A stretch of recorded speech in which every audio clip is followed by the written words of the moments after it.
technical difficulties. It's a great way to start a podcast, wouldn't you say, Aaron? It's the only way to start a podcast.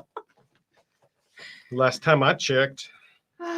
Checked. Cool. All right. So now that I've got my food coma kicking in. Well, I had the adrenaline rush of like not being able to get this working. So I'm super awake. Are you really? I didn't get an adrenaline rush from that. I was just more irritated than anything. Yeah, it was. But I was sort of resigned to the fate of the tech gods. That like if they were going to allow us, and we finally found what we needed hidden in the back of a closet in a box, a piece of equipment we haven't used in a while. Dug it out, and voila! You're welcome, internet. Yeah. So all right, time to settle into a nice cup of podcast. Yeah. I forgot to pour myself up a cup of podcast. What goes into making a good cup of podcast? Well, I think Mexican food is a big part of it. So just pour in like a nice dollop of Mexican food. Dollop. Yeah. Speaking of podcasts. Yeah. Also, I would say, do you remember back in like high school, college, whatever, like that you would like cram the night before for a test? Yeah, I was really into high school, college. Mm-hmm.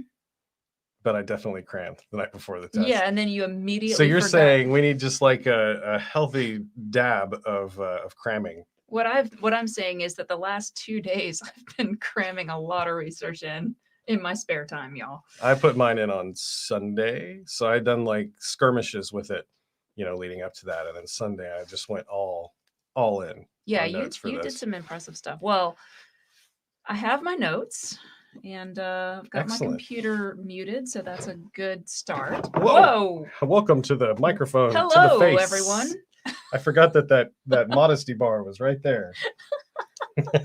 Modesty bar. Yeah, I don't know what else to call it, because normally it's like a panel on the front of a desk. That's what that's so that for. If I was wearing a skirt, everybody out there wouldn't be blessed. You were like, yeah.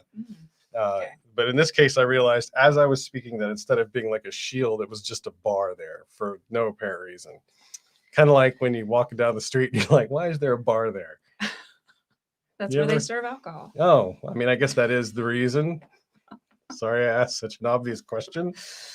All right. Well, welcome to Dreamland, the Retro Blasting podcast. Well, thank you. My name is Melinda. My name's Aaron. And tonight we are going to be talking about the Garbage Pail Kids. What? And I remember that vaguely. Yeah. Like high school, college. Like high school, college. Yeah. And all the cramming. Like high school part 2, the college years.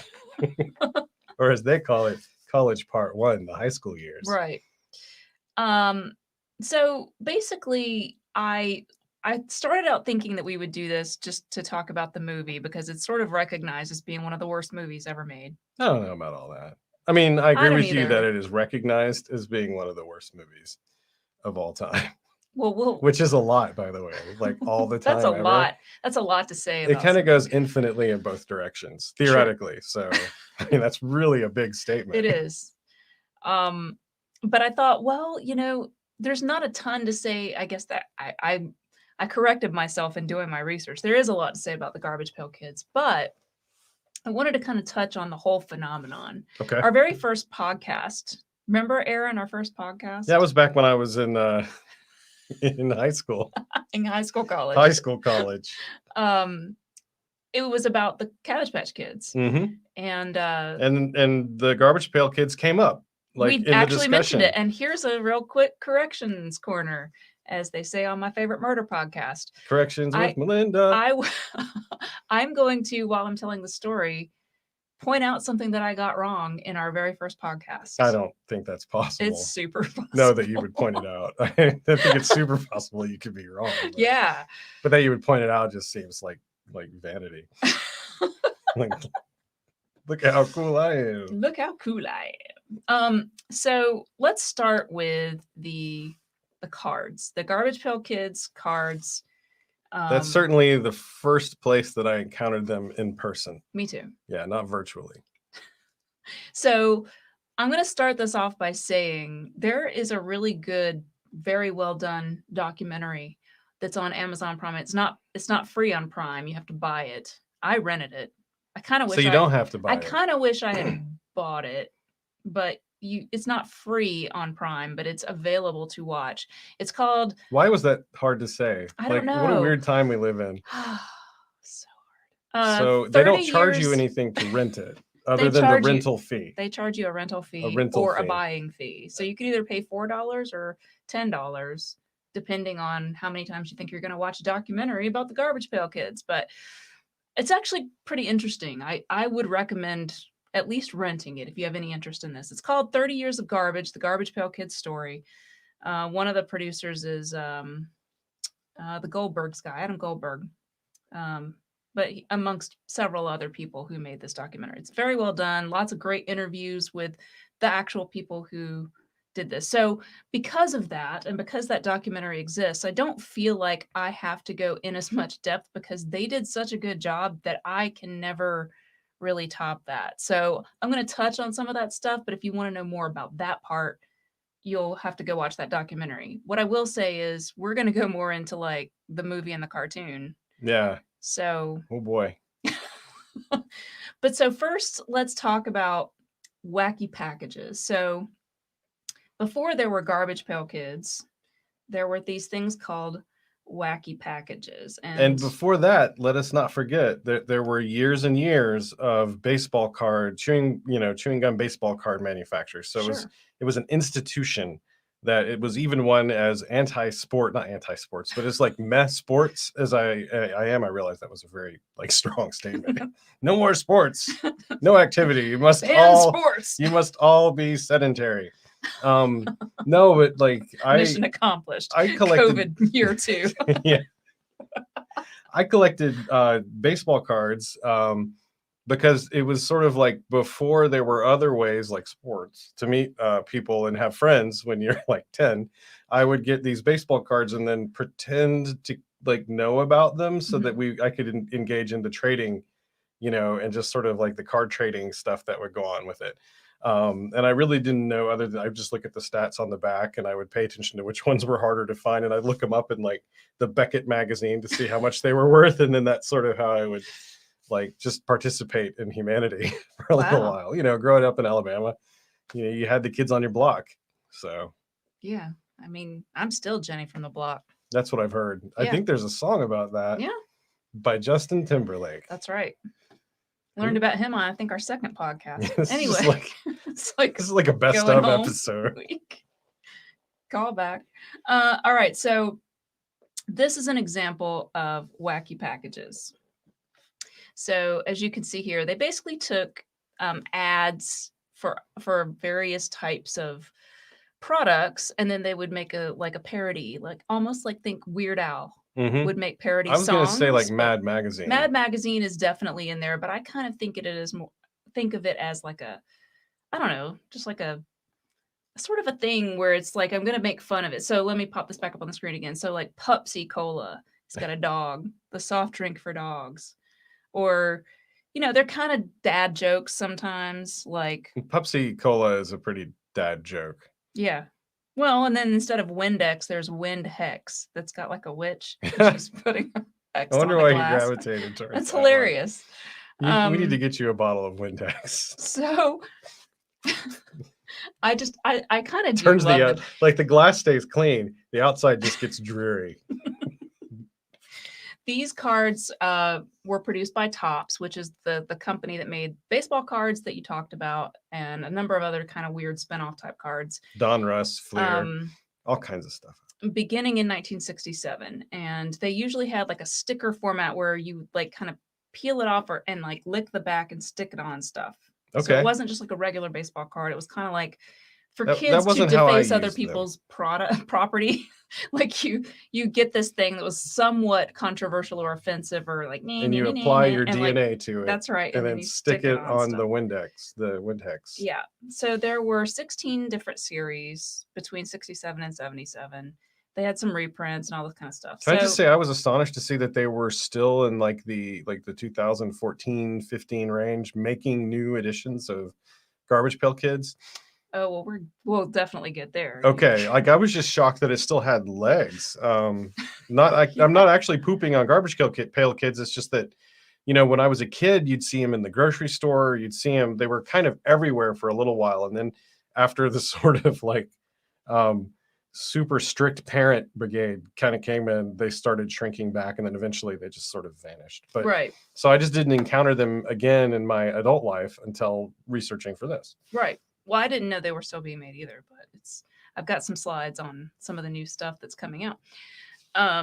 So in some years, Wacky Packages actually outsold baseball cards. Wow. Because they were just kind of a fun thing, and it was like, they were constantly getting in trouble with them. Like they had, let's see, this says that 2 of the cards, Cracked Animals and Rats Crackers, were pulled from production after their original run. A bunch of the stuff that they put out got cease and desist letters basically from the companies that they were parodying. Mm-hmm. And they were like, you better stop making fun of our products. And what they talk about a lot in that documentary that I was telling you about is that because they are not like a magazine, they don't have words, they're just images, they're just baseball cards. So they fell They're under in like trademark they're a legality. different legal category. So they Yeah. don't get like free speech, and they don't get certain rights afforded to them. Fair use. That's correct. Like all of that stuff. Safe harbor, I think, is the other term you see a lot with printed and other things like that. Yeah, so they don't have any of those protections. So basically, when someone comes after them, and Topps knew this very well because they had been through it all the way through the 70s with the Wacky Packages thing. So I'm just setting the stage. Okay. So. And I'm just kicking things off of it, apparently. So the Garbage Pail Kids cards, let me sort of go back. Got so many things open here. So the Garbage Pail Kids were originally released in June of 1985, but before they were released, the artwork, they had created some artwork for the Wacky Packages thing that was painted by this guy, John Pound, who was the main primary initial artist for all of the Garbage Pail Kids cards. And so he had sort of done this thing for Wacky Packages that was sort of a spoof of Cabbage Patch Kids. Mm-hmm. And so here is what that looked like. And as you can see, it says Garbage Pail Kids, but the packaging is much more like a Cabbage Patch Kid. And it says, I'm unique, I'm abandoned. And then it says, official papers inside, send to Department of Sanitation. So I think the idea is that your Cabbage Patch Kids are so wholesome and, family friendly that they make a perfect target for them to spoof, like in that Mad Magazine type of style. They're not really doing social commentary in that they're making some sort of big statement about Cabbage Patch Kids. It's more just like they're making fun of them. Yeah. How far did you go into Art Spiegelman when you were a decent amount? So I'm about to get to him. Okay, because this is touching on that, and I think I put the slide in that you requested. He's a really complicated creator, and so it is a little mysterious, but also he's sort of like a face value kind of guy too. Like I think you're right. They just sort of are like, hey, this is something that's really wholesome and everybody loves it. Let's just completely spin it on its head and do something gross with it. Well, I think he has a very, all the guys who are working on this, and they're all in that documentary, they talk a lot about just sort of enjoying sort of messing with people and poking the bear and that kind of stuff. And so they all kind of figured that they were going to get in trouble at some point for the Cabbage Patch Kid thing, because all of the designs were meant to look like Cabbage Patch Kids. Yeah, especially if you look at the earlier ones, they really have very similar, big, puffy, cute, pinchable cheeks that are covered in acne. Yeah. Or something. So I've got some selected images, 10 of the original series. So here are 10 from the very first series of the Garbage Pail Kids. And so these were, series 1 had 82 stickers. There were 41 unique artworks, like 41 unique card art things, but there was an A and a B. And the difference is, and you may not be able to see this on your screen, but there's a 1A and a 1B. So that very first Nasty Nick up in the left-hand upper corner says 1A at the top, but there's also a 1B that has a different name, but the same artwork. So that's true. And so they sort of like got double their money for the same artwork, right? I think that's something that mystified me as a kid when I run across a card that I'd already seen, but it had a different name on it. It kind of threw me for a loop. Yeah. And I back think then, the I thought it idea was was like they an wanted alternate people to want to universe. collect all of them. Yeah. And these were like legit stickers, right? So they peeled off. You can see even in these, I'm going to put them back on the screen. You can kind of, like on Boney Joni, you can kind of see the outline of where you would sort of peel that off the card. And then you could stick it on your Trapper Keeper, or you could stick it on your teacher's desk, or you could stick it on whatever. I'm getting flashbacks of all the places I've seen Garbage Pail Kids stuck over the years. Yeah. Like just locker rooms and, lunchroom doorways. Yeah. Yeah. Onto my forehead. One more way that it makes adults angry. Oh, it's just like it was designed to just was, get 100%. under grown-up skin. Yep. Which, of course, was brilliant. It was brilliant. So all of these, there were 15 original series of the trading cards released in the U.S. Of course, there were a bunch of other countries who had their own versions of the Garbage Pail Kids, and they were called different things. So depending on whatever country, they may not be called Garbage Pail Kids. They had like in whatever language, they would have some other sort of weird title. And they had different names that were more regional to where they lived. So it's kind of interesting. So this series was the brainchild of this Pulitzer Prize winning cartoonist, Art Spiegelman, who is the gentleman that you were just referring to. And I will pull up. He has won the Pulitzer Prize for a comic book called Mouse. Yeah. Have you read any of this? I haven't read any of it, but I know what it is. So this is it. And it is about basically his father survived the Holocaust. Mm-hmm. And so he interviewed him about what that experience was like. And then he sort of cast all of the story with mice and sort of made it a comic book. Yeah. I remember the first time I encountered this in a bookstore, I was instantly fascinated by the style, the dreariness of it. Mm-hmm. This is back when Miller was doing all of his stuff in comics. And I just thought, wow, what a heavy topic. What a strange choice. So there was like Mouse, and then there was like Mutts, were the two comic books that I was just interested in purchasing and reading through. Once you've burned through Calvin and Hobbes, it's time to find something else to go into. And I remember getting about halfway through one of the Mouse comic books and just feeling heavy, and it's just like, I'm going to put this down. And I think it was just a maturity thing. As young as I was, I'm very interested in going back and checking it out now. Yeah. But there was so much of his own family history and personal life invested in that. And one of the interesting things about Garbage Pail Kids, as they're connected to this, is that he was making Mouse and Garbage Pail Kids at the same time. And the publishers over on the Mouse side of the house were like so terrified that the general public would find out that the guy who was producing Mouse, this Pulitzer Prize winning artist, who I guess was held in very high esteem, but he was also kind of a renegade of comic books at the time. Yes, he was also making these things. So that's one of the reasons why initially they were uncredited to Art Spiegelman. It was, just sort of. And he talks about that. Like he talks about people going, oh my God, we don't want anybody to know that you were associated with this Garbage Pail Kid thing. Because it's like seen as this very unseemly, very low class. Which I think is perfect when you think about everything I read about him. I feel like he would have relished that contrast. I think he did. And I mean, I kind of do. I think that the thing that I love about everything to do with the Garbage Pail Kids is that the adults who were making them seemed very tuned in to what kids thought was cool. Mm-hmm. And it seems like overall, and maybe this is just me being whatever, but I feel like it's fairly harmless. Kids kind of know that like a lot of the gross out stuff, the purpose of it is to just get a reaction. It's not to like make a big, statement of saying this is the way you should act. Oh, yeah. And of course, that was the argument being that's right. posed for them, is that this is teaching kids that it's okay to be violent or disgusting.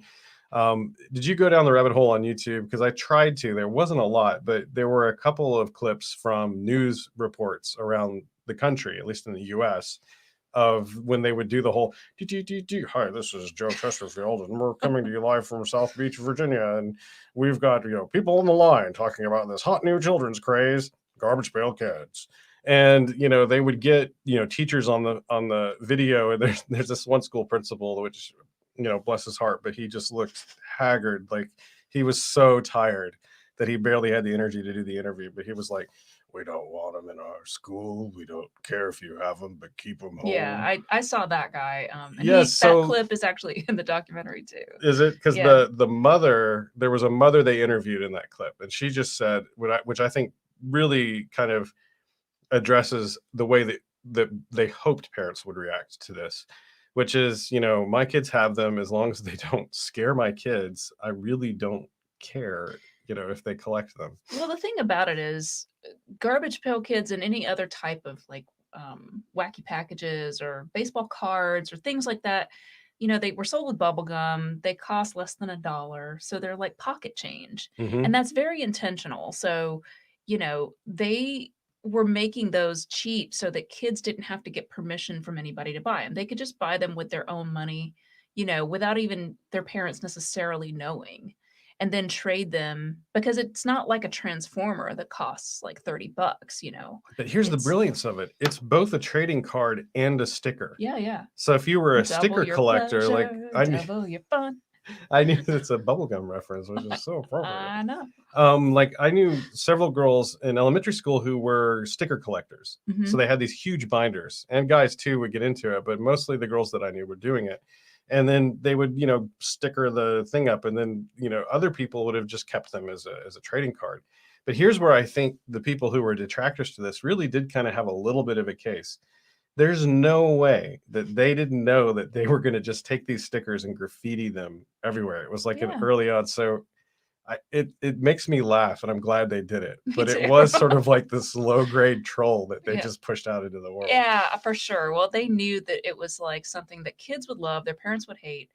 And, a lot of the stuff around Garbage Pail Kids kind of really goes out of its way to embrace that sort of vibe. Like when we get to the cartoon is all about like kids. The Garbage Pail Kids are terrible, like they just kind of are like, would I lie to you?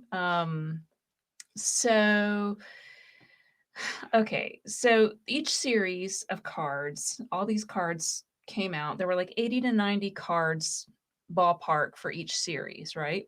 That's quite a bit when you think about. Each series came out every 3 to 4 months. Wow. So the dates of release are things like the first set came out in June of 85, then the next one was in October of 85, then you're talking January 86, May of 86, August 86, November 86. So that's 80 to 90 cards every 3 or 4 months. So there's a lot of artwork being generated. Now remember, there's only like 40 new artworks, but that's still a lot of paintings, like, because they I mean, let's just try to come up with one. All right, so you have a kid. Do you go by the names or do you go by the things? I think the way that I would work is to try to design the character first and then try to name the character. Okay. But I'm sure it went both ways. I'm sure people, like, there were things like the atom bomb one where it was just obvious because it was the 80s and we were at Cold War and everyone was afraid of the atom bomb. So make that a thing. But just to come up with a concept, and you're talking about there's how many series? There's all the series from the ones you started with, and then now they got to come up with 40 more unique ish artworks. And I did see repetition start to sink in where it was variations on Riddled with Bullets or faces all twisted decay up. Or like I'm starting thinking to see your Maggot point. Margie. Okay. Like, so how would you depict the maggots in an 80s friendly way? Like, would it just they're be not literal? all super like let me pop this back up again. Look at Dead Ted. He's a zombie. He's crawling out of the ground. You got Bony Joni there. Yeah. You got Corroded Carl. He's got a horrible skin condition. So I guess my point is they're pretty gross. Like I would have it like almost like a Night of the Living Dead-esque, but not that, but like literally have maggots like crawling out, like a big worm crawling out of her eye socket. And oh, see, that's a really good idea. Because if you're going to take like a risky move like that, I would think you would need to have one really good risky move, And then the rest of it would sort of need to lull you back into, no, this is family standards, family practice. What is it called? The when Standards and practices. Standards and practices. Family practices like you're a doctor. Like you're a That's family right. practitioner. That's right. Suddenly the card is diagnosing you. It's really awkward. So a lot of the cards on the back of the card, let's show you what those look like. So you get these things that are, again, sort of embracing that bad kid type of mentality. So you got like a cheater's license and a permit to stay up late and a slob award and a truancy license. So you got all these types of things. Oh my gosh, there's a third way they get you, because once you've peeled the sticker That's off, right. you've got something to stick in your little vinyl Velcro wallet that we all had with our little Pizza Hut or Mr. Gotti's card tucked into it so we can get a free picture of Pepsi. Is that oddly specific? Because it was supposed to be. It was. Yeah. It's really weird. It's just blowing my mind.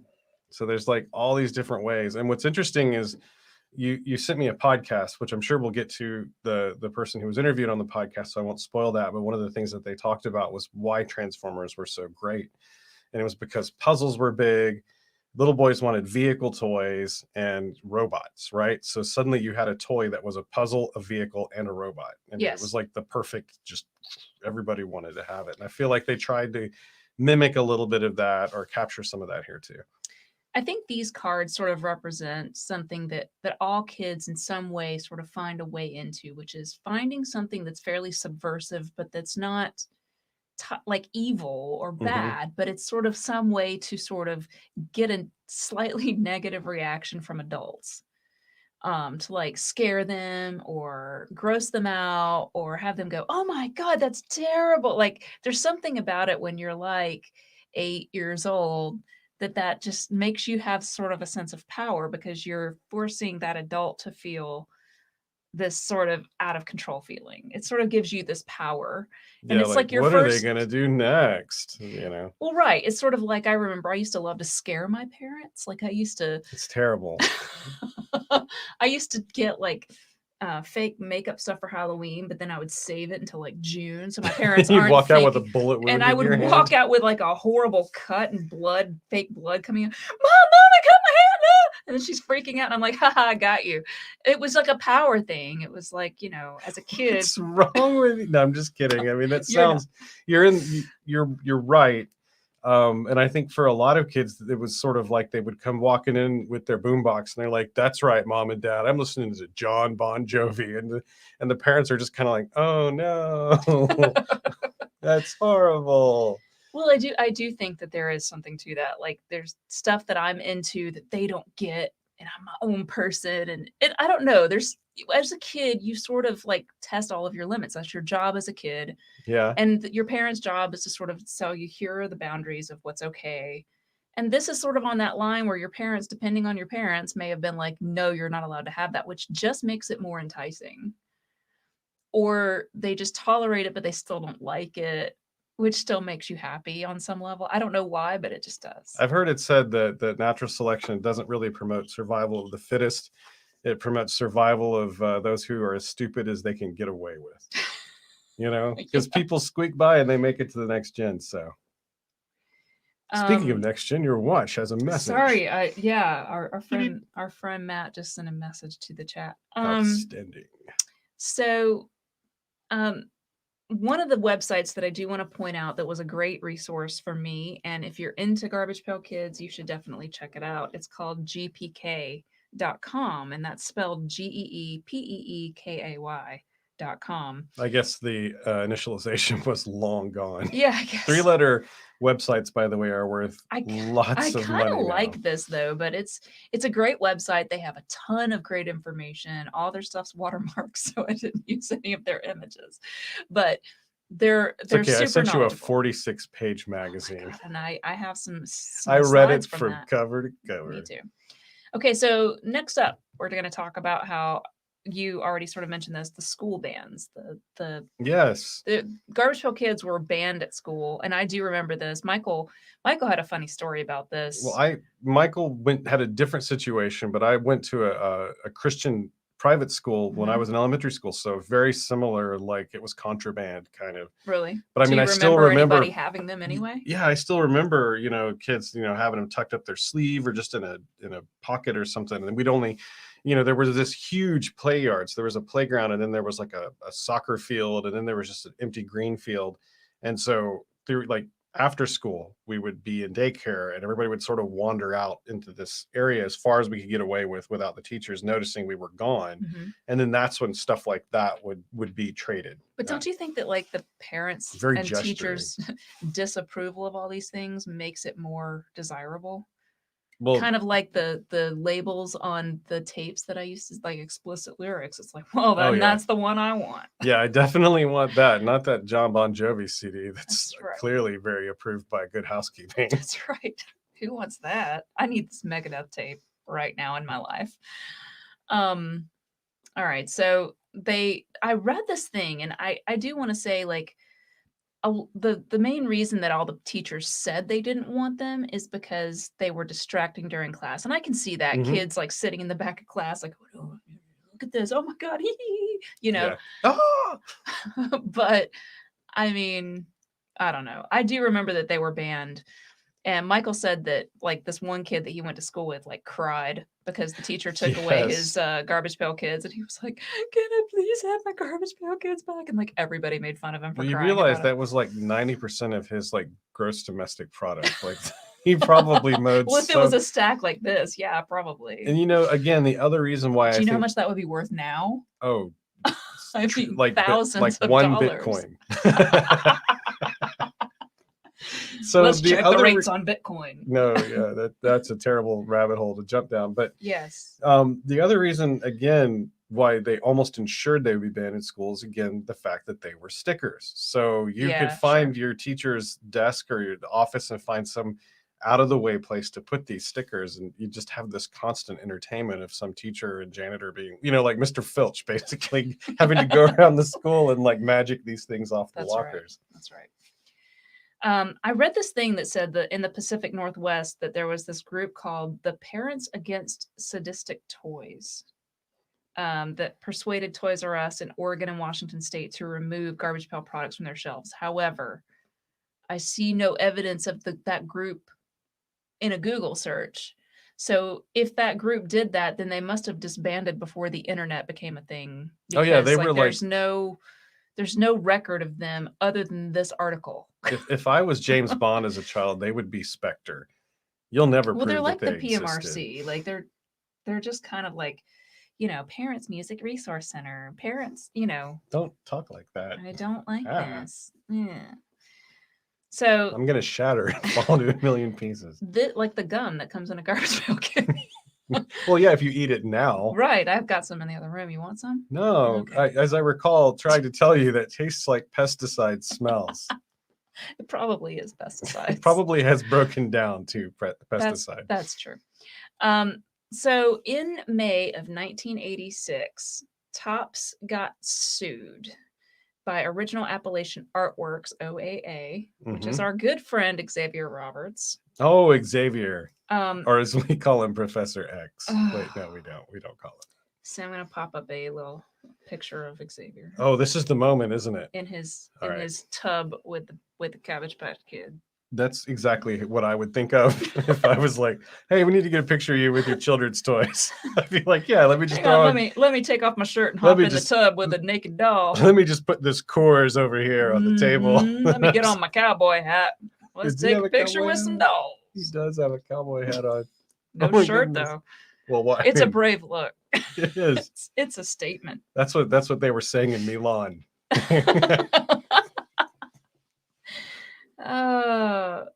So Xavier Roberts, and we talked about this, and this is where I screwed up in our first podcast. So I said that it was Coleco that sued Garbage Pail Kids, but I was wrong about that. It was Xavier Roberts and his company. And so he actually, the trial was actually held here in Atlanta Oh, of course. because that's where, of course, Under the Golden Xavier Dome. is based, right? Mhm. And so during this whole trial, like they were doing the same thing that all the people had done, the cease and desist thing. that the other companies had done to Wacky Packages previously. However, the difference was that Garbage Pail Kids by this point was really successful. It was this huge hit, much to a lot of parents and teachers' dismay. And so they had made millions of dollars on these cards, and all of their additional stuff that they put out, like lunch boxes and folders and trapper keepers and, whatever, yo-yos, whatever crap they could stick Garbage Pail Kids on, they did, And so did we. Well, right. So Xavier Roberts was like, they finally ended up settling because he sued them for like, I don't know, was it? I You don't should remember have how many seen my millions Garbage Pail Kids Corolla. Wow. Just stuck it right on the side. The lawsuit had said that they had too much similarity to the logo design, and the product name was too much, and that the doll, like the image likeness to his dolls. Well, especially like Foul Phil. There are a couple that really look like they were lifted right off of. Yeah, my problem with that is that Xavier Roberts stole the Cabbage Patch Kids idea from Martha. That is your problem with that. That may not have been the court's problem with it, though. No, it's not. All But of that I'm has just to saying, be, like, how much of a hypocrite do you have to be like, to literally steal an idea from somebody, and then when somebody else steals, not even steals that idea, but just does a spin-off Weird Al style parody of your idea, you're like, no, it's mine. Like, you're a jackass. remember what I just said about natural selection? You just proved my point. Real quick, I'm going to put this picture back up on the screen, you guys. As stupid as you can get away with. I am not a fan of Xavier Roberts. I don't know if that's come through at all. Yes, it has. And I mean, temper that with whatever you want. But yeah, I don't think I'm surprised. This is my problem in this studio sometimes, where you tell me a story about somebody and how unscrupulous they were. And then you turn around and you tell me another story about them being unscrupulous. And then you look at me like surprised Pikachu. Dun, dun. And I'm like, right. I feel like it's just sort of, like, yeah, it's par for the course. If you turn your car to the right, it's going to go right. So it's like, I'm going to drive off the road. Yeah, for sure. No, I get what you're saying. I'm just saying, be aware that like that happened. He's a real mad lad. I mean, he just went out there, took an idea from somebody else. And one of the reasons, if you haven't studied it or weren't aware of it, if you go back and listen to the first podcast, is that the lady that developed Cabbage Patch Kids was truly just sort of a salt of this earth person who didn't even want to go mass produced, just wanted to earn enough. Vehemently opposed to them being mass produced. Right. And so she just sort of wanted it to stay this little craft thing that she did, from what I recall. Correct. And then he was like, oh yeah, he's, twisting his mustache, and he ran off, shaved the mustache off, threw on a cowboy hat, and jumped in a bathtub. And she hadn't patented her idea. And so therefore he swooped in and got a patent, and that was her mistake. She settled out of court with him over the same thing. Like, he had to defend himself in court. Mm-hmm. But, I guess to me, it's just sort of like somewhere in your mind, I'm just trying to figure out what his mental gymnastics had to be to like justify that in his own brain. And I know you don't know this, but why are we here? Why does life exist? We're doing a podcast. No, I didn't mean, no, metaphysically. This is an existential crisis. No. Wow. The question We're going deep tonight on, can we? Need some music to sort of lead into that.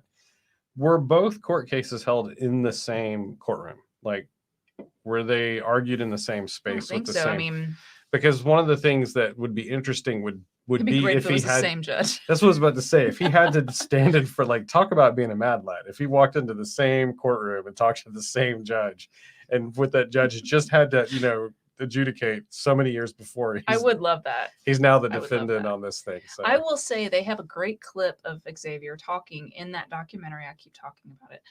And he's like, it's just this, it's so upsetting to see this thing you've poured your heart and soul into, taken and made into I'm like, I started screaming at the TV. Michael was like, what is your problem? Why are you surprised? I'm like, my brain is literally melting right now. Like, if you watch the documentary, you'll see what I'm talking about. All right. So the Judge G. Ernest Tidwell, that's a ordered very common name around here. Topps Chewing Gum to stop producing Garbage Pail Kids stickers, and said there was a fine line between parody and piracy. and that the stickers were simply an attempt to make money, which is a really weird thing to say because are you saying Cabbage Patch Kids are not just an attempt to make money? No, they're also an attempt to make art. Oh. Okay. So Topps reached an agreement with OAA so that they settled out of court. I think they paid them something like $7 million. They also had to pay all these back royalties from all of their sales. They paid them a ton of money, but they were still in the black on all of this. They had to redesign a whole lot of the stuff about the cards, though, and so one of the biggest changes. Let me show you. I have so on the left you can see the original Garbage Pail Kid layout. You can notice that the logo at the top is curved. Mm-hmm. And that ended in June of '87. I put the Cabbage Patch Kids logo there for reference, so you can see it's also curved. And then on the right is how they redesigned both the logo as well as the doll itself. So on the left, you can see it's kind of got this cute, sort of Cabbage Patchy type style head, but the card on the right has a really weird, like the baby doll from Toy Story that Sid turned into a spider. I was It kind of thinking looks there's like something that. Peanuts about it. Like Yeah, a it's little got a little bit. bit of that It's just simple line drawing. It's you can also see at his elbow joint that he's supposed to be like a plastic doll that has a hinged joint there. oh, that's a very clear "I'm not a Cabbage Patch doll" Right. gesture right there. Yeah. So they had to do that with a lot of the new ones. So the biggest tell, if you're ever looking at any of the cards and you see a reissue, for example, you'll see that the logo is the new straight logo instead of the curved logo, and that's how you know that it is one of the later, more recent iterations of Garbage Pail Kids. Now I feel like it looks like the Play-Doh logo. So, so starting with Series 10, the changes are reflected in the cards. So everything from Series 1 through 9 is the original designs, and then Series 10 through 15 were the new redesign. They were a lot less popular, and it kind of killed the line. They were already starting to fade a little bit because it was like a fad. It was like a flash in the pan type of thing. So the last series was released in December of 1988. So that brings us to the movie, which came out a year earlier in August of 1987. And Aaron and I watched this. We did. Last week? I don't know. Yeah, it was last week. Last Thursday. Aaron came over after work and we sat on the couch and watched it. He was like struggling to stay awake. Let me just be perfectly honest. That may be why I don't remember it poorly. Like, just sort of. It's sort of a, I'm putting a sort of an artwork thing up on the screen. It's not the actual movie poster, but it's kind of prettier than the movie poster. I thought that looks like the one from that magazine. It is. That style of painting I really enjoyed back in the 80s. They would do it for a lot of different things. And a lot of times they elevated the subject matter. And there's something kind of Back to the Future-y about that. Yeah. It's way better than the movie. Oh yeah, like just look at this. Just stare at this. It's so pretty. It's really quite great. I have to imagine that's what they showed the executives while they were still filming. Like, no, we're going to get this. I don't remember that scene from the movie, but that's all right. All right. So it was a commercial and critical flop. Really? Yeah, it's shocking. And so it did make back its money, but it barely made back its money. So, I mean, it wasn't a complete loss, but it has this. Wikipedia says that Rotten Tomatoes has a 0% critic rating. I did not double check that, so you guys that are welcome seems statistically and a 35% improbable. Audience rating. So that was critic rating. Critics do hate this movie. Yeah, like pretty hardcore. Okay. But I mean, even if there's one who gives them 1 star, you would lose that 0%. So just as a little bit of background on this, the director of this movie is named Rod Amato. And I read and I sent this article to you that was like an interview with him. Yeah. It's since been sort of, I had to read it on a cached website because it was so old and not active anymore, but it's still out there. And basically he talks about how in the guild, the Directors Guild, that if you don't produce or direct a movie every so often, you lose your pension fund and your health care. Okay. And this was like he had some sort of like obligation to do a certain number of movies or certain regularity of directing movies every so often, or he would have lost his health care. And so he was right at the point of retiring. So he just So needed that one he more to literally get. just needed another thing to like put in the bank, literally, like the Mhm. healthcare bank. And so I'm not going to begrudge him that, but he didn't really care anything about this project. And he knew it was kind of a fad type of flash in the pan Mhm. thing. And so he was just literally earning his paycheck. Like he didn't care a lot about it. And he said that the second he finished the movie, he completely forgot about it and didn't ever think about it again.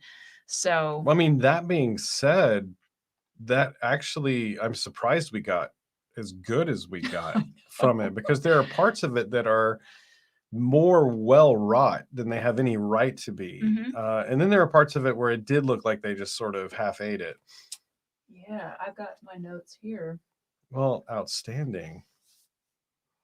These are my notes that I took Just while a we slab of A4. Just wow.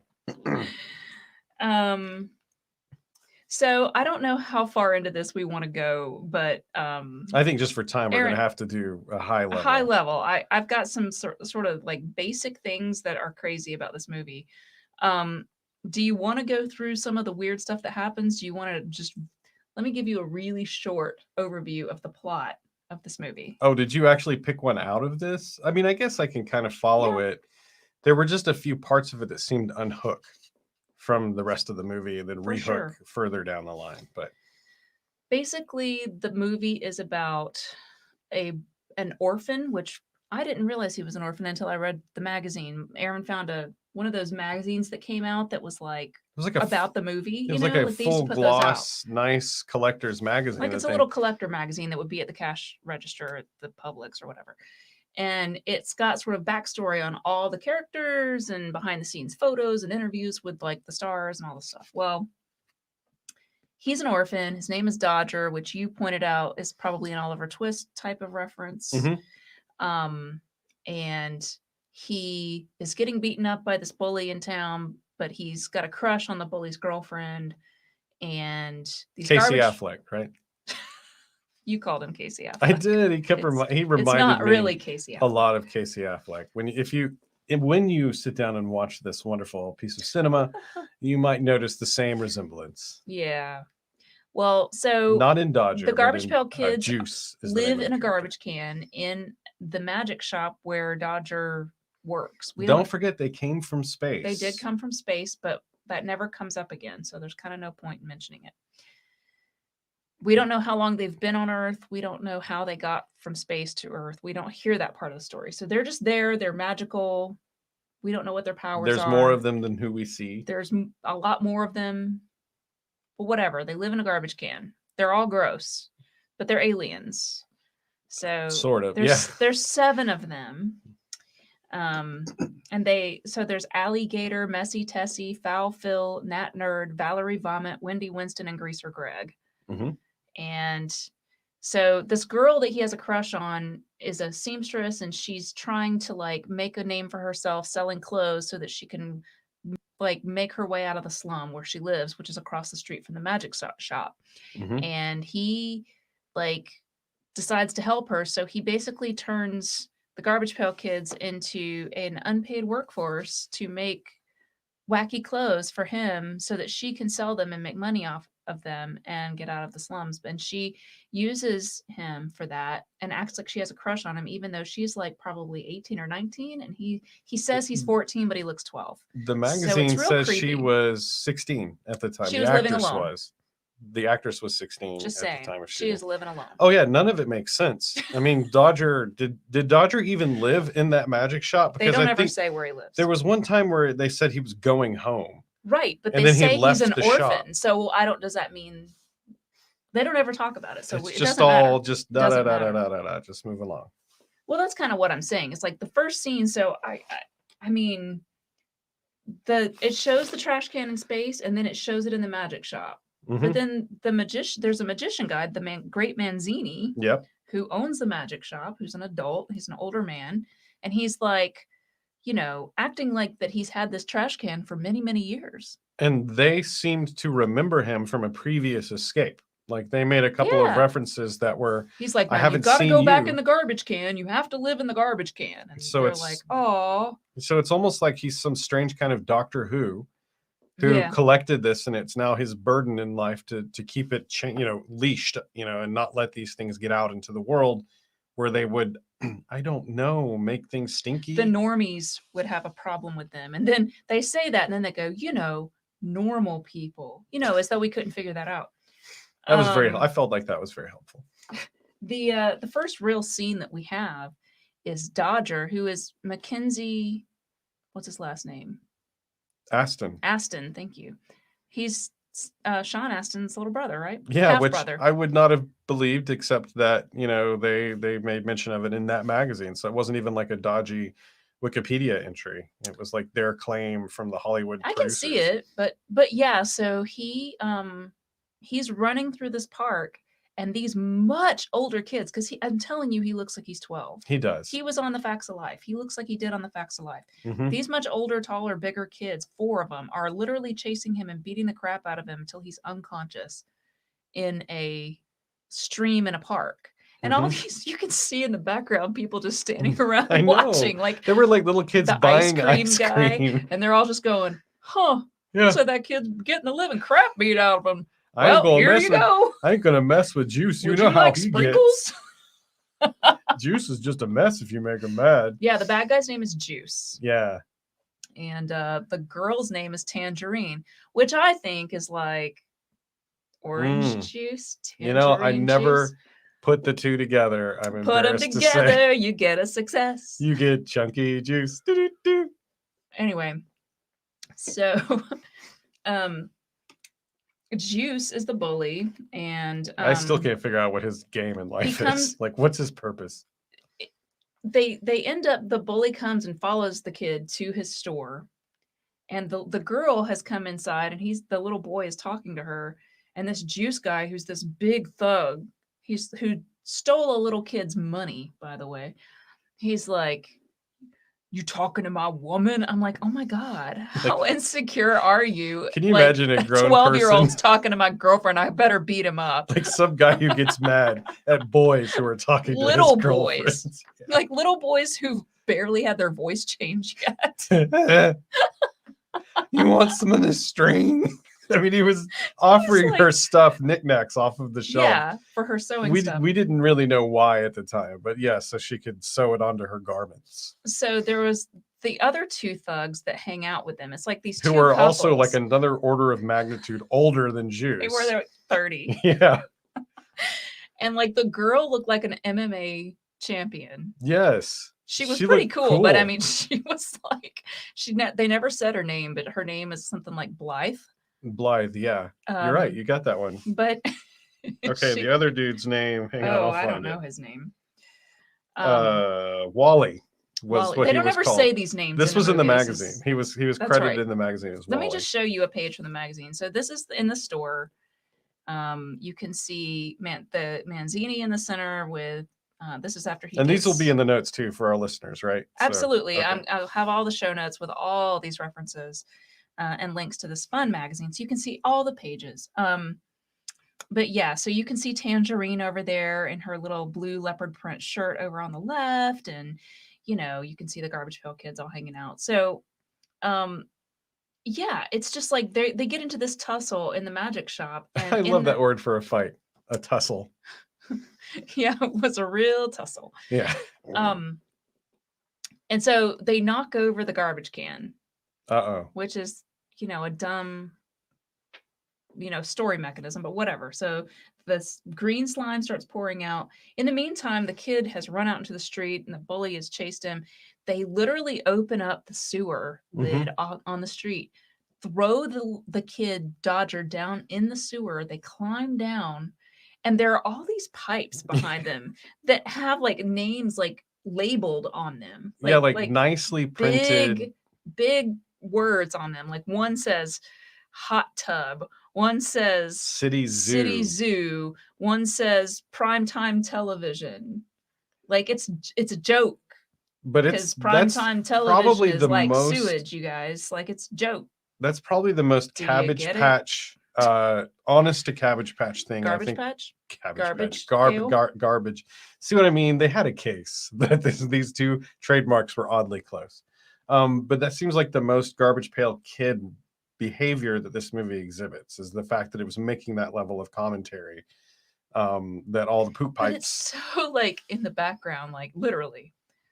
And What anyway, was that one we watched with the TV broadcast and the weird uncle who lived in the TerraVision. TerraVision? There's a lot of It's similarities between the this most and TerraVision. TerraVision thing that they did for that direction, subversive kind of.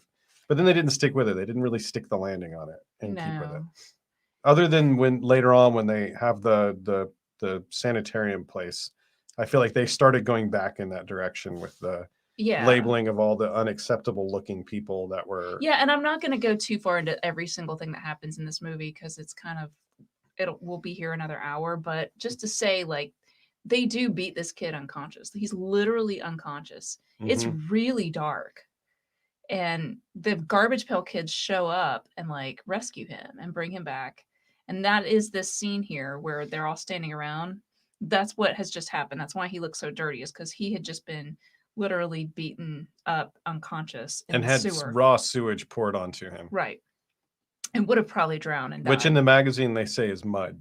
They don't actually reference that. No. So anyway, I had a few funny things in here where they say stuff like, this is the second time that Manzini says to him, "You need a bath." And so this is where they all strip the kid down and put him in a bathtub, and they're all standing around him while he's in the bathtub. You know, the comfortable entire family hangs out in the bathroom a la it's like Danny Lethal Glover Weapon. Because I remember getting to that scene and just going, that doesn't seem this normal. is very cringe. Because I mean, you know, now I'm just sitting there like, if I were to take a bath as a fella, right? You know, and light the nice candle and then put the little black and white TV over in the corner, not too close to the bathtub, so then fall in. It shocked me, but just far enough away so I can watch the Golden Girls. The last thing I want is my entire family just sitting around asking me how my day was. Why? Like, I don't know why. I just know it that does it's feel true. like a private moment. That. Yeah, it's awkward. Yeah, turn on some Sarah McLachlan. So this is where Manzini says this great quote where he says, "Ugliness is cruelty. Being blessed with unusual features is an adventure." So he's saying they're not ugly, they're blessed with unusual features, which is just making life an adventure. Yeah. Which is like, I feel like that's when an adult. Like that's true. I feel like sometimes when you're a kid and something goes wrong and the adult doesn't really know how to make it better, they sort of find ways they to make up some BS like this. They just add syllables to a sentence until you get bored, and then they turn around and walk away. Like, hey kid, it's not so bad that you're out of pizza. That just means that there's an infinite amount of pizza that you'll get to eat later. That's right. And you're like, wait, what? You spend the rest of your night trying to figure that out. And you're like, I don't know. So the next, thanks, mister. This is the other thing that happened. So like right after that, the girl the next day, I guess, goes to this club. Oh my god! Sell her clothes that she makes. You were shouting, "What is happening right now?" She makes slutty clothes, and I say that like with all respect of like, let's wear slutty clothes. But I'm just saying. It's a typical 80s, like really tight, low cut, very revealing 80s clothes, spandexy. Yeah, but she just pulls up behind the club. She literally goes to like it looks like a bar, but it may be a club. I guess it's like a club, dance club type of thing. And she like peeks her head in and they're like, Tangerine's here. Yeah. And everybody runs out of and I mean, like everybody runs out and they're like handing her cash for these clothes. And she's just like as fast as she can pull it out of the hamper. It's almost like just distributing we clothing. Were like, did she steal them? and she's selling them like on the black market. No, these are like her things that Oh, she's we had an made. argument about that, right? I was like, no, she definitely stole those clothes. And you're like, no, she got the, like, she asked about the label, if that was an issue or something. There was some other hint, some context Yeah, she clue. had her label inside that said tangerine. Right. And so apparently she was just hawking clothes for dollars, like not a lot of money. But Yeah, you know, she had a little because it was cigar all box. ones. Because it was that kind of a club. I don't know, but I'm guess. just saying. There was country music pouring out of the door There too. was. I It feel was like weird. they had a tough time getting musical rights for whatever they would have They wanted were. there. So anyway, she sells the clothes, and then the Garbage Pail Kids in the meantime steal a Pepsi truck. Product placement. Yeah, total product and then they placement. flatten Juice's car, which is great. It makes I mean, no they sense. literally flatten it. Like it's like the rest of this flat. movie sort of follows regular laws of physics. They run over Juice's truck and it's literally flat like an envelope on the ground, like Looney Tunes. Yeah, it is. And then And it's the only time in this movie anything like that happens. they end up making him a jacket so that he will look cool when he's hanging out with her. And If you she say so. loves it. She's like, oh my God. And it looks like a cross between a band conductor, like a marching band conductor. Don't you make fun of and marching band. And Michael Jackson. Like it's got the little whatever things on the shoulders and the buttons, like epaulets and weird stuff. Tassels, like it had all the tassels hanging off of it. But that was very trendy, honestly, to be in the 80s. Like Michael Jackson, you know, whatever. She thought it was great. And so she starts flirting with him to see if he'll get her some more clothes like that she can sell. Because he claims he made it. Yeah, he says, I made this, which they made it, but whatever. We've all seen that episode of Saved by the Bell. So then they start a Garbage Pail Kids sweatshop. They literally rob a sweatshop, or it's not called. Well, they rob a non-union sweatshop, is what it says. Non-union. That's basically sweatshop. What I said. I just left some syllables off. Yeah, you were right. I know. And they said they had a song that says, "We can do anything by working with each other." Okay, so for a minute, this was a musical. We can do anything by working with each other. I got that song stuck in my head earlier today, and I just got it out. It's the only song in the movie. Oh, come on, Sarah McLachlan, bring me home. In the oh, never mind. I take it back. All I see are puppies now. So they're like, well, we don't have any money to buy materials, but we have, like, they had this basement in this magic shop. Mm-hmm. And I say magic shop, it's sort of like an old antique store with weird stuff in it. Well, he was a wizard, so there's this huge basement. And here's this thing that Aaron and I noticed, a la TerraVision, in the background. Like, I took this photo from my phone, like on the TV. And for those of you who are listening to the podcast, I apologize. I'll put this image in the show notes so that you can also see it. But does this little thing above this lady's head in the background not look like a ghoulie? I mean, it really does. Aaron was like, oh my God, what's above her head? And I'm like, what? So I backed up the image, and sure enough, there's a ghoulie like right above her head. And just stare at that majestic fella right there to the right of him. I mean, I was for a split second hoping this was going to be like Ghostbusters 2, that his eyes were going to glow and he was going to start making demands, but no such luck. It's just something else. So anyway, that was one of my favorite parts of the movie, quite honestly. And so after they get done working and they've made a whole bunch of clothes, or they've made part of the clothes, they decide to use the costumes and get out and sort of get around the town. So they get on this like 4-wheeler that they just happen to have. It just happens to be parked behind a dumpster. A little neon color. And go, with a little trailer attached. 2 trailers, like back to back, like a train. So they all climb in there and they start tooling around the town. At 14 miles an hour. Yeah. And they go to this Three Stooges movie, or at least half of them go to the Three Stooges movie, and they're hanging out and enjoying the movie. And then the other ones go to something called the toughest bar in the world. That's the name of it. That's the name of the bar.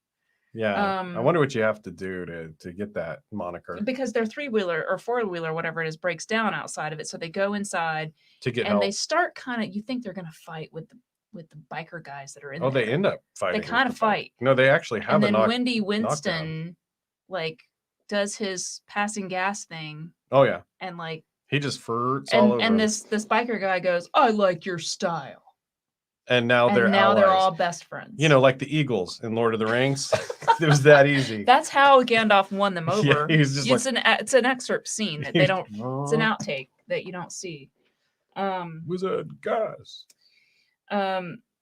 So Juice does see that. So here's a weird like problem in the continuity problem in the movie. Because we should probably write them a letter. They go back to the magic shop Mhm. after they get their four-wheeler working again. The biker guys like drive them back home or whatever. And the other kids that had been at the Garbage Pail Kids that from the movie are already at the magic shop. And you're like, well, how did you get back if you... I think there was more that happened there that got cut because the magazine referenced a few moments that would have tied that together. And you know how sometimes when you get the book version of a movie, Are you saying this movie was based on a book? No, I mean like the novelization of a movie. Got So it. the other way around, the book adaptation of a movie. Sometimes that's written from screen notes that eventually get cut in editing. So there's like little scenes that are not in the movie that are end up being in the books. And this is one of those cases that whether you're sorry or not, you missed it. I think there was a little interstitial glue that explained a little bit about why the movie theater got broken up, you know, and everybody had to run out, and then that group got home somehow. But this movie is full of instances where it appears that a character is on the other side geographically of a large city, and then is suddenly just walk up to their door at home. Like there are scenes where the boy Dodger is talking to the great Manzini, and he's like, I can't be here, I gotta get home. And it's like Manzini's like, oh, okay. And you see the boy walk off the left side of the screen, and the next shot he's walking up the steps to the magic shop with no indication. There's like the time he got left in the duffel bag behind the club where they were selling clothes. Yeah, he gets left outside of the club because Juice rolls up and he's like, oh no, he'll beat me up for hanging out with his girlfriend. So she leaves him there and he hides inside of a duffel bag, but then he's trapped there and he's like a little kid. So he has to like walk home, but apparently that's fine. So this is a club that when they left for, it was daytime. And when they got there, it was like 9 o'clock at night. I think there's a word for this. And that word is lazy. I guess so. So this is the point in the movie. And this is like well over halfway through the movie. Well, good, because this is taking a while. Sorry. It's fine. You sick of it already. I hate it. Please tell me what happens next. Yay. The state home for the ugly gets brought up. Ooh. So the Garbage Pail Kids are like, we want to know what happened to our friends. And it's like, wait, what? Now there's a whole new plot? There's very little plot in this movie. Well, initially they were supposed to be trying to figure out where their friends were, and I guess they decided at this point that they got committed to this home. But they never mentioned their friends before this point. I think there was an earlier reference. Don't really want to go back and rewatch it to verify that, but I feel like there was something like, we need to find our friends, and it was very quick in passing, and Manzini was like, they don't establish it or have any kind of context to the fact that there are friends, or if you collect what's anything Garbage Pail Kids, then you know there's more than this 7 group of however many there are. No, but I'm just watching the movie as it is. True. I take the movie for what it says. True. So I'm like, the state home for the ugly. And so this is like a thing that exists in this universe where there's a state home that they'll put you in if you're too ugly. Yeah, they show some people from it try to steal a kid off the street who's just wearing a mask, and then she takes the mask off. They put a net over her head. Yeah, like a butterfly. Not like a person named Annette, but like an actual butterfly net. Yeah. And she's like, hey, mister. So they go to the state home for the ugly. And it's got like barbed wire around it and guards and dogs and all this stuff. I was looking for artillery. Like it was bizarrely fortified. And they're like, well, we're going to have to figure out how we can get in there. And that's one of those scenes where the Manzini guy's like, I need to go off and do some research. So he leaves the kid. They drove there together, but he just leaves the kid standing on the sidewalk. And the next scene, he rushes back up. He's running up to the magic shop. So he ran all the way home. Yeah. Yet again. And then he goes again and hangs out with Tangerine. It has a montage of her selling her clothes, all the clothes that the That's Garbage actually Pail what Kids he made. was wanting to get home for, is because the second batch of clothes was due. This is all working up to this big fashion show that she's set up. Can't believe where that's the she's thing that you that just is said. like the that is the plot of the movie, is that Garbage Pail Kids movie. The highlight is the fashion show. Their skill, apparently, these aliens' skill is sewing. Because when you think really gross Garbage Pail Kids, you think seamstresses. They're just mysteriously good, every single one of them, at sewing things together. That's right. And just have a great Garbage Pail Kids have a great sense of fashion. That's what Okay. Is this a critique on the fashion industry? It probably was meant to be. I doubt that. Maybe more on the people behind the fashion industry, less so than the capability of the industry itself, but maybe the attitudes and personalities of those who were producing the clothes and the looks. So this girl is really awful. Yeah. And she intentionally, first of all, she knows that this kid has been having the crap beaten out of him by her much older boyfriend. She's still secretly dating the boyfriend, and who is also just stealing the money she gets. He goes, while she's having the fashion show, she goes and they take all the clothes, and then they lock the Garbage Pail Kids in the basement so that they don't show up while at the they're fashion celebrating that they're going to get to go to the fashion show. And they're all like so excited because they're like, we're going to go to the fashion show too. And she's like, oh no, they're gross. No. And so she like locks them in there. And while she and Dodger go to the fashion show and she convinces him that it's okay to lock them in there, her evil boyfriend Juice shows up with Wally and Blythe. And like gather up all the Garbage Pail Kids and take them to the state home for the ugly. And then I'm going to show you this image. You can see this is them in the basement. So, of course, these characters are all played by little people who are in these like fiberglass headpieces that I guess were somewhat animatronic. And yeah, in the they had the animatronic stuff up front, and then they had a fiberglass skull that they had to drill holes into to lighten it because they were so heavy for these little people. They were heavy and they could barely breathe. So it was kind of miserable for them. They could only keep them on for very short periods of time without just like sweating and suffocating. In the very middle, it's a very small image, so I apologize, but you can kind of see what the inside of the Stay Home for the Ugly looks like. And they have, let me see where I've got it here. They've got people that are too fat. So they in the too fat cage, they have Santa Claus. Too bald, they have Gandhi. Too skinny, they have Abraham Lincoln. So it's all sort of supposed to be kind of funny, but it's not. Yeah, I feel like they tried to go back in that TerraVision. The pipes are labeled with the where the poop is going. There's Tangerine on the bottom right with her fashion show. And the other part is that we find out like that they're friends. They're like, our friends here, because Manzini shows up and breaks them all out, and they all escape. But the one little Garbage Pail Kid's like, our friends here. He was like, unfortunately, they took them away in this garbage truck, and it was too late. They're gone. And they literally, I think they crushed them to death. He did. They crushed them to death. So they literally are all dead. And you might as well just put a wah wah right there. And they just walked away from it. And you're just sitting there going, oh my God.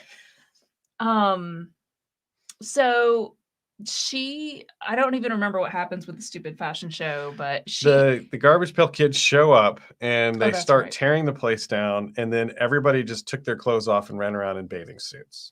Right. It was weird. It was weird.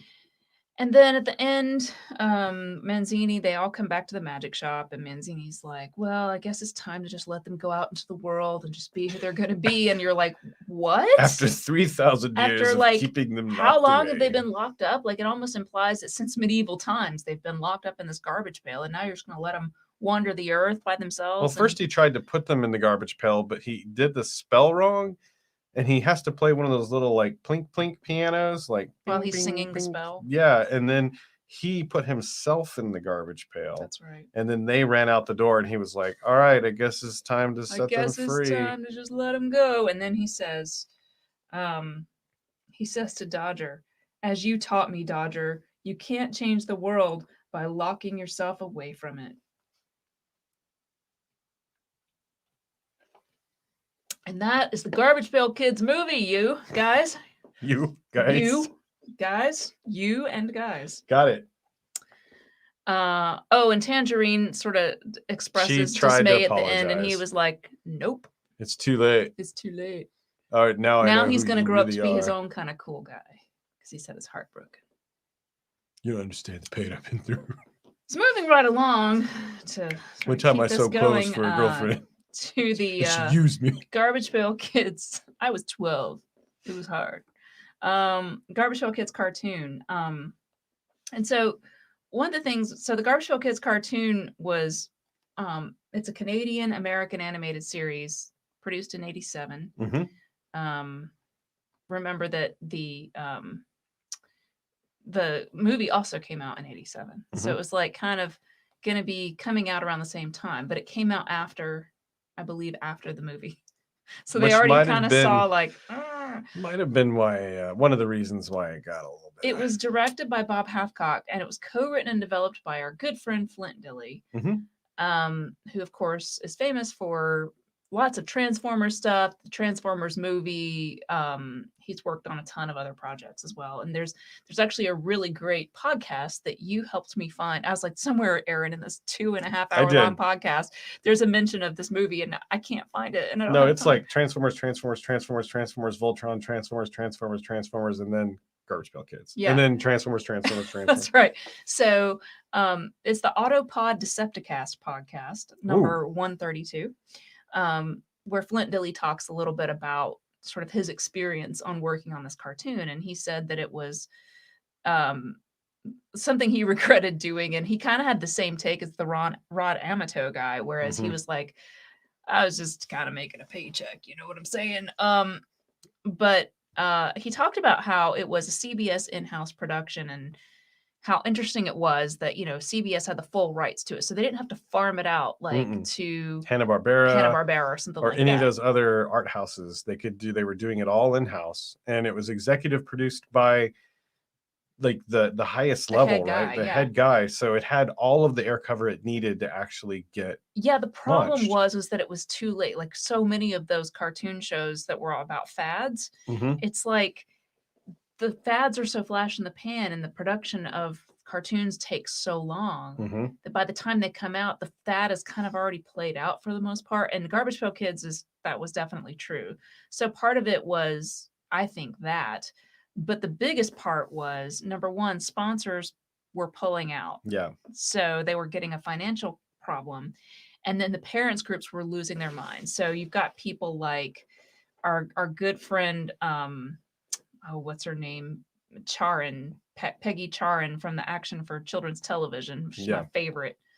During the deregulation of children's television in the 80s, she was like the leading force of like, our children, what will we do if they're exposed to anything terrible like this, So at the beginning of this cartoon, which, by the way, was never released in the United States, it never aired at all. Flint Dille even says, can you imagine what has to happen, how bad it has to be for something that CBS basically owns outright and can just do whatever they want, and they've already literally produced all the episodes of the show for the first season. And the executive producer is the person who has to enforce these rules on other shows. Right. That they're going to pull it from production. So it ended up going out in a whole bunch of other countries, including Canada and a lot of places in Europe. Russia. But not here in America. But you can buy it on DVD, and there are a bunch of episodes. Maybe all of them are on YouTube right now. Can't say that they'll stay there, but they're definitely on there right now. Yeah, for the time being, until there's a copyright strike. He talked about how interesting it was as a comparison to like Ninja Turtles. Yeah, I really enjoyed that. I loved that. I thought that was a great insight. And I already brought up the Transformers thing he was talking about with the fact that they really hit at the right time with, vehicle, puzzle.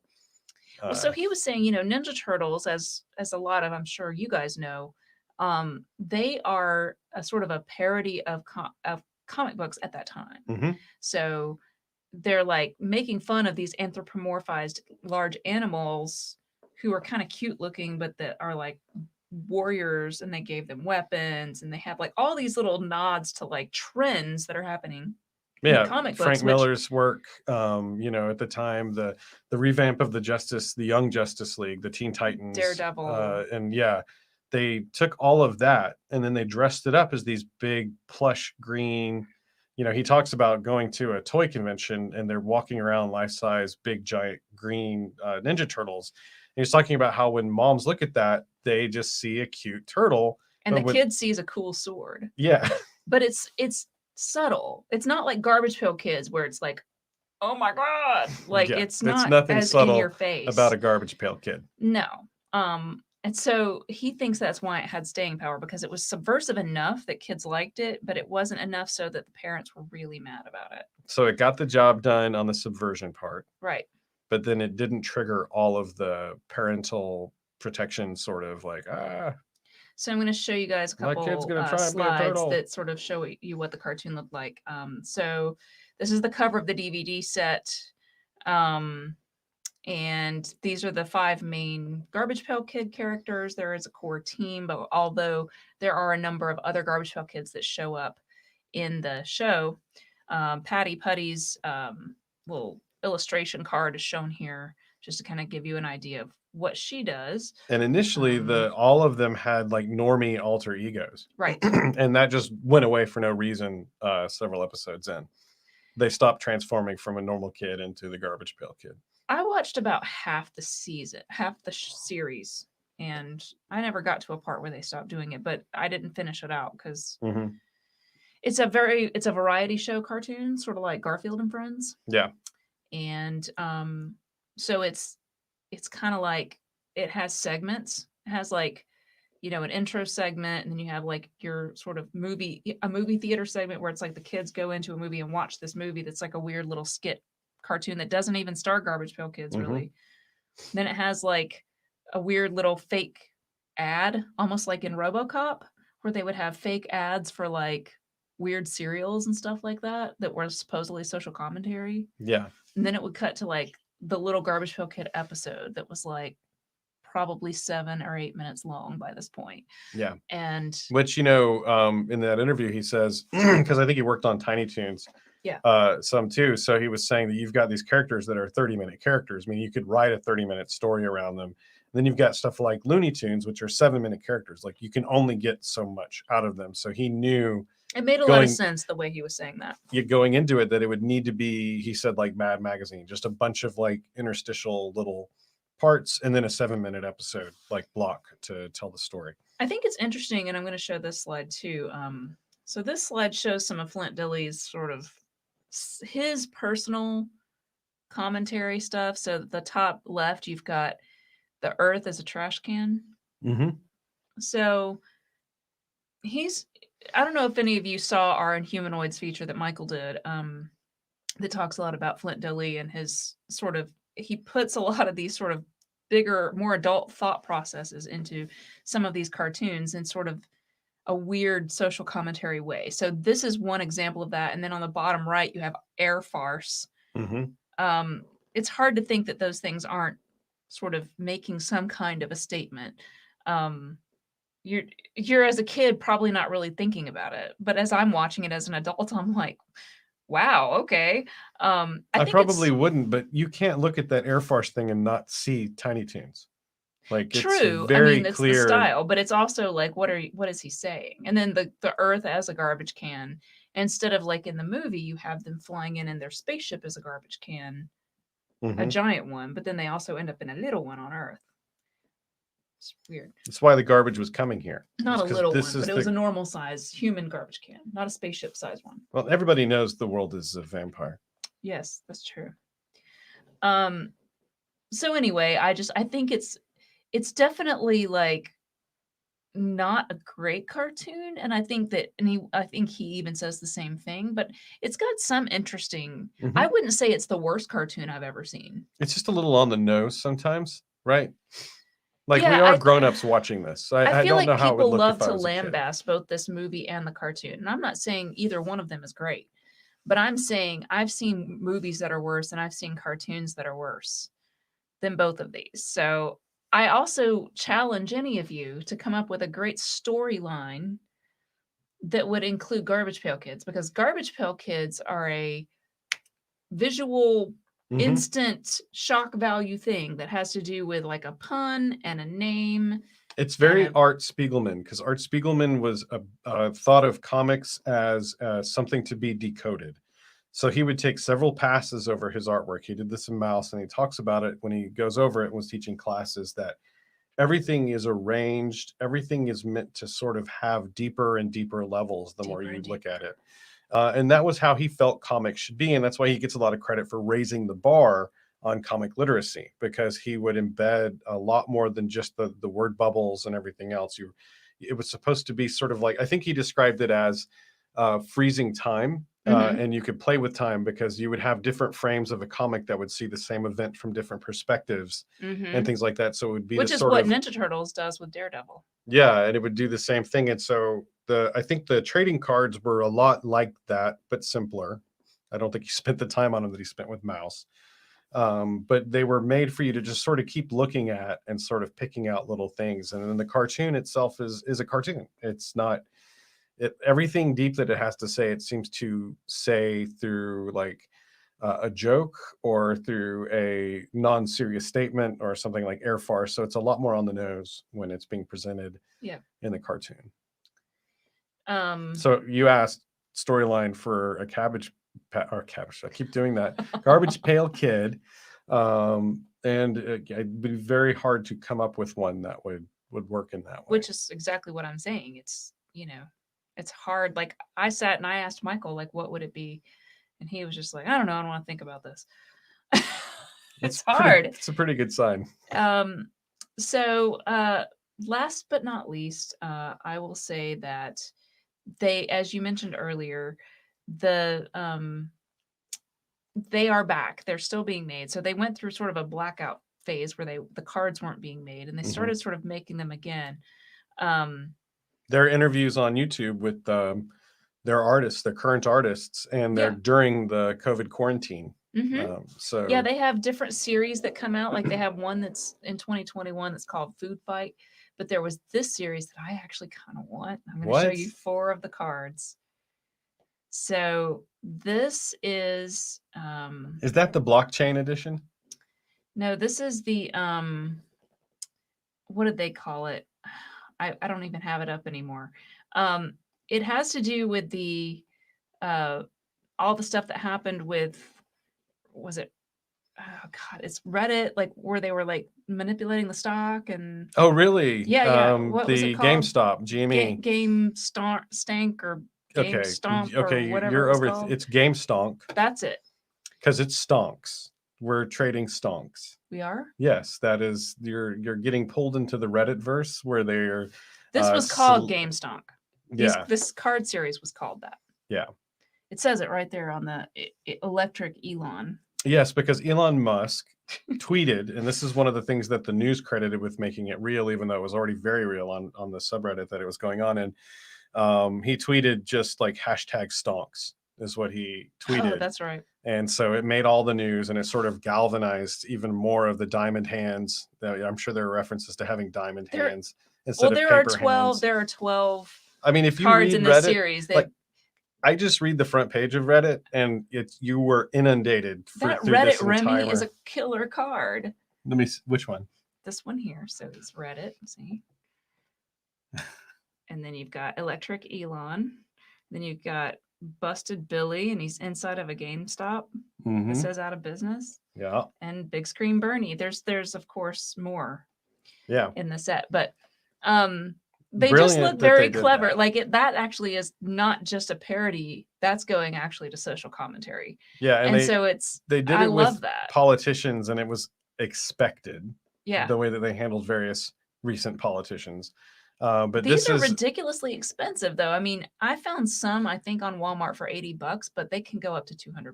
Well, yeah, because all of these subreddit people made a ton of money off of the GameStonk event. So the Garbage Pail Kids cards also have to do that. Yeah, and so the other thing that happened in the last decade or so is that they introduced cards that were on blockchain, meaning that they were purely digital products, but they were unique and they were validated by a blockchain like Bitcoin and all the hundreds of other You're coins. breaking my brain. Yeah, well, it's basically like a serial number that is impossible to duplicate. So once you have purchased it and have it, nobody else can have that particular edition. And they only made like so many of each one.